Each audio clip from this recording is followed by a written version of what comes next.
It's an alias. That's not my real name, but I'm not saying my real name, so I guess that was a waste of 2 seconds of my life. I want it back, Jay Peachy. Don't blame me. I need to blame somebody. Okay. That's what I do. It's part of what I do. I grew up back east, came to Vancouver in 1970, was playing music really, I saw the Beatles on TV like a lot of folks my generation. And I wanted to be a Beatle. I wanted girls to, scream and chase me and love me and all that kind of stuff. So I started playing when I was just a kid. And I've played off and on since then with big, long gaps where I didn't play. And I've really I'm 60 now. I really only started to play majorly intensely, let's say the last 12 years. Late, relatively. Like I was playing guitar when I was 16, 17 and piano, but I put it down for many years. So I've just been playing hard, like hours and hours every day for the last 10 years. And, my deal really is just to try to write good songs.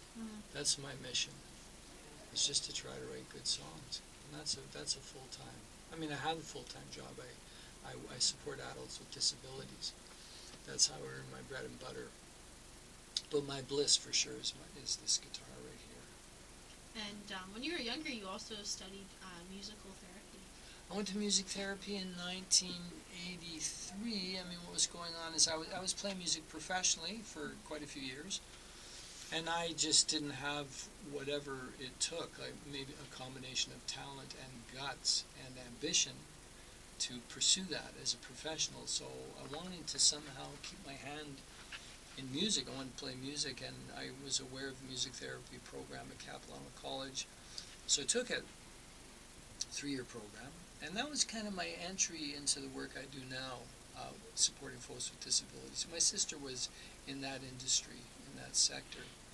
And so I took the music therapy training, and I just carried on. I never really, I mentioned to you earlier, I didn't pursue being a music therapist as a profession because, I've lacked ambition my whole life. I just did not have the ambition. To be a music therapist and earn your living, you had to hustle. You had business cards and run around and all that kind of stuff. But it's very useful. I've played my guitar a ton in my work as a support worker, probably more than my employer would have liked from time to time. Yeah, I'm not joking. Yeah. Yeah. So I never would regret the music therapy training. It was fascinating. Yeah.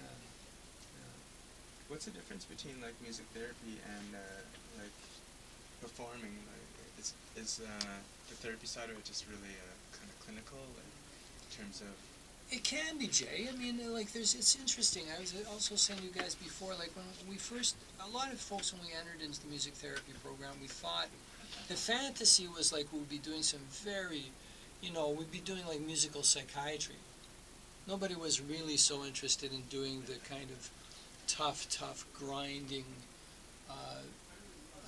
work where actually mostly music therapy was used. So clinical music therapy really was just that. It was clinical. You had a clipboard and you're taking data, and you were, I mentioned a lot of work was done with kids with brain injuries as a result of accidents.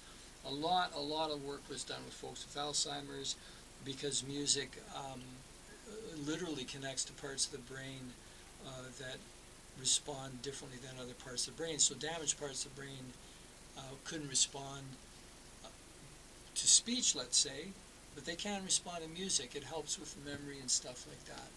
So was there something about performing in there? Performing for me is like entirely different, like performing is more about just showing off in a way, or sharing. I play, really largely, mostly to soothe myself, I guess, entertain myself, pass time, heavily to soothe myself. Performing, I can get a buzz performing, and I suppose, like playing music for sure is therapeutic on all kind of different levels.